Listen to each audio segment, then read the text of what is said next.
Video number 59 में part 4 में जो 56 और 57 में इस प्रकार के वाक्यों के लिए रूल्स और नियम की परिभाषा बताई गई है, उन्हीं के आधार पर कुछ वाक्य प्रैक्टिस के लिए बनाए हैं। जैसा मोबाइल चलाकर वह सो गया, having operated mobile, he slept, वह सो गया। यहाँ पर ऑपरेटेड जो है ऑपरेट की थर्ड फॉर्म है, हैविंग के साथ थर्ड फॉर्म ही आती है, और दूसरे सब्जेक्ट में ही के साथ स्लेप्ट, वो सेकंड फॉर्म है स्लीप की, वो पास्ट इंडेफिनेट का इन्फिनेटिव सेंटेंस है। इसी प्रकार परीक्षा पास होने पर सभी का प्रमोशन हुआ। Having passed the exam, everyone got promotion। परीक्षा पास होने पर सभी का प्रमोशन हुआ। अपमानित किए जाने पर उसने नौकरी छोड़ दी। हैविंग बीन इंसल्टेड, यहाँ पर हैविंग के साथ बीन का प्रयोग किया गया और फिर उसके बाद वर्ब की थर्ड फॉर्म लगाई गई है। यहाँ पर एक्टिव से पैसिव बनाया गया है। अपमानित किए जाने पर, अपमानित तो कोई उसको और कर रहा है, किए जाने पर ही लेफ्ट द जॉब, उसने नौकरी छोड़ दी। लेफ्ट लीव की सेकंड फॉर्म है। ये पैसिव वॉइस का वाक्य प्रयोग किया गया, हैविंग बीन इंसल्टेड। गली सजाने के बाद हम लोग वहाँ पहुँचे। Having been decorated the street, decorate का अर्थ होता है सजाना, और इसकी थर्ड फॉर्म है डेकोरेटेड, और इससे पहले बीन का प्रयोग किया गया है। ये पैसिव वॉइस वाक्य बनाया गया है। वी रीच्ड देयर, हम लोग वहाँ पहुँचे। रीच की सेकंड फॉर्म रीच्ड है, तो इसलिए वी के साथ रीच्ड का प्रयोग किया गया है। वी रीच देयर, हम वहाँ पहुँचे। हराए जाने पर वह रोने लगा।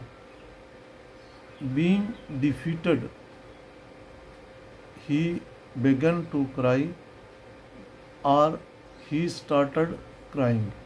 यहाँ पर बीइंग के साथ वर्ब की थर्ड फॉर्म लगाई गई है। यहाँ पर पैसिव वॉइस का प्रयोग किया गया है। ही बिगेन टू क्राई, उसने रोना, वह रोने लगा या रोना शुरू किया। अब बिगन टू क्राई, अब टू क्राई जो है इन्फिनेटिव है, और ये बिगन जो है वर्ब की सेकंड फॉर्म है, क्योंकि ये पास्ट इंडेफिनेट का अफर्मेटिव टेंस है, और पास्ट इंडेफिनेट अफर्मेटिव टेंस में V2 का ही प्रयोग किया जाता है। हम इसको इस प्रकार भी बना सकते हैं, ही स्टार्टेड क्राइंग, वह रोने लगा। स्टार्टेड के बाद हमेशा दूसरी वर्ब जो आएगी वो जीरंड के रूप में उसका प्रयोग किया जाएगा। जीरंड जो होता है एक प्रकार से क्रिया विशेषण है, क्रियावाचक संज्ञा है। जीरंड जो है क्रियावाचक संज्ञा है, इसलिए क्राइंग का हम एज ए नाउन के रूप में प्रयोग कर सकते हैं जीरंड का। तो बीइंग डिफीटेड में ना हराए जाने पर, क्योंकि खेल रहा था उसको दूसरी टीम ने हरा दिया, हराया तो किसी और के थ्रू गया, वो डिस्प्ले नहीं हो रहा, लेकिन ये पैसिव वॉइस वाक्य है। ही बिगन टू क्राई, वह रोने लगा। जा, ही स्टार्टेड क्राइंग, वह रोने लगा। तो स्टार्ट के बाद हमेशा जीरंड का ही प्रयोग करें। पीटे जाने के बाद वह चिल्लाने लगा। बीइंग बीटन, यहाँ भी पैसिव वॉइस का प्रयोग किया गया है। जहाँ हैविंग बीन बीटन, पीटे जाने के बाद, भाई पीटने वाला तो कोई और है, वो हो सकता है अपनी मम्मी से पीट रहा हो, अपने पापा से पीट रहा हो, अपने भाई बहनों से पीट रहा हो, अपने दोस्तों से पीट रहा हो, तो यहाँ पीटने वाला कोई और है, इसलिए यहाँ पर बीइंग बीटन वर्ब की थर्ड फॉर्म का प्रयोग किया गया है।